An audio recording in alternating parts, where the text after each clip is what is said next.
آپ حضرات کو تعارف کی ضرورت نہیں۔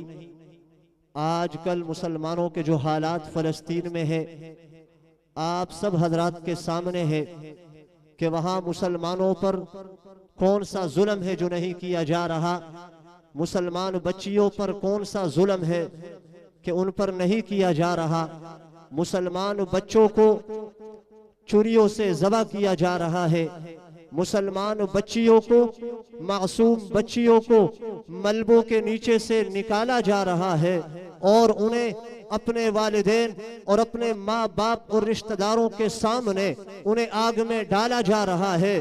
اللہ کی قسم، صحابہ کے دور کو تازہ کرنے کا وقت آ چکا ہے۔ یہ وہ صحابہ کہ جن کے بارے میں آتا ہے کہ رب کائنات نے انہیں اس طرح ایمان نصیب فرمایا تھا اور انہیں اس طرح ایمان میسر کیا تھا کہ جب کفار مل کر کھڑے ہو گئے، کہا اے صحابی اپنے ایمان کو چھوڑو، رب کائنات کی وحدانیت کو چھوڑو، نبی کی رسالت اور نبوت کو چھوڑو، ہم تجھے ان تکالیف سے ہٹا دیں گے۔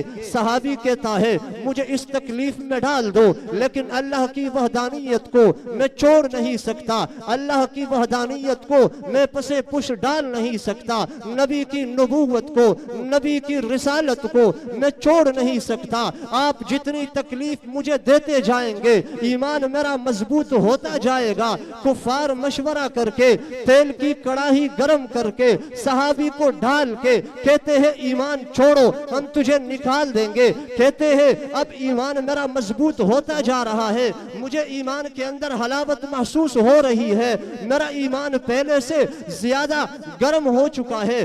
اللہ کی قسم صحابہ کے اس دور کو تازہ کر دیا، اس لیے رب کائنات کے اس آیت کا مصداق بنتے ہوئے جا رہے ہیں۔ اللہ فرماتے ہیں ام حسبتم ان تدخلوا الجنت ولما یاتکم مثل الذین خلو من قبلکم، کہ آیا مسلمانوں تم یہ گمان کرتے ہو ان تدخلوا الجنت کہ آپ جنت میں داخل ہو جاؤ گے، ولما یاتکم مثل الذین خلو من قبلکم، اور ابھی تک تمہارے پاس پہلے لوگوں کی مثالیں نہیں آئی ہے، صحابہ نے تکلیفیں اٹھائی ہے، ان کی مثال تمہارے پاس ابھی تک نہیں آئی ہے۔ کیا نبیوں نے، پیغمبروں نے، رسولوں نے تکلیفیں اٹھا کر جنت حاصل کر دیا؟ اے مسلمانوں تمہارا ایمان صحابہ کے ایمان کا اتباع کرتے ہوئے اس آیت کا مصداق آپ بن چکے ہیں۔ آپ دیکھیں حضرت ابو عبیدہ بن جراح کو جنگ کے اندر باپ سامنے آتے ہوئے سر تن سے جدا کر کے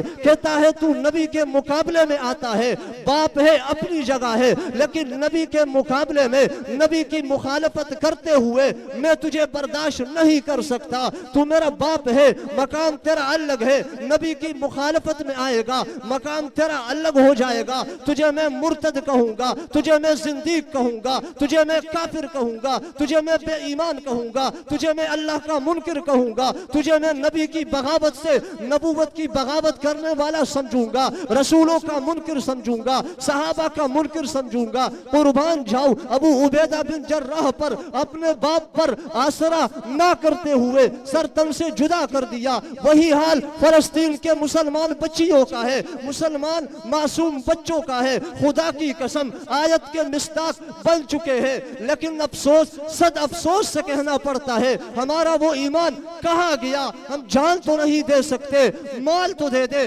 اگر مال نہیں دے سکتے اپنی دعاؤں میں یاد رکھے، انہیں اس تکالیف سے نکالے، ان مصائب سے نکالے، ان آفات سے نکالے، ان پریشانیوں سے نکالے۔ خدا کی قسم ہم اسرائیل کی مدد کرتے ہیں، یہ میچ اور کرکٹ دیکھ کر انہیں معاونت ملتی ہے۔ خدا کی قسم رب کائنات قیامت کے دن پوچھے گا کہ اسرائیل کی مدد کرنے والوں جواب دو، مسلمان مغلوب کیوں ہے؟ مسلمانوں پر تکلیفیں کیوں آ رہی ہے؟ مسلمانوں پر مشکلات کیوں آ رہی ہے؟ میں آپ سے گزارش کرتا ہوں کہ ہم ان فلسطین مسلمان بچیوں کو اور بچوں کو اور ان مظلوم مسلمانوں کو اپنی دعاؤں میں یاد رکھیں اور ہر وقت ان کے لیے دعا گو رہے۔ اللہ رب العالمین ان کو ان تمام پریشانیوں سے اور ان تکالیف سے اور ان مصائب سے نجات عطا فرمائے اور اللہ تعالیٰ انہیں سکون کی زندگی نصیب فرمائے۔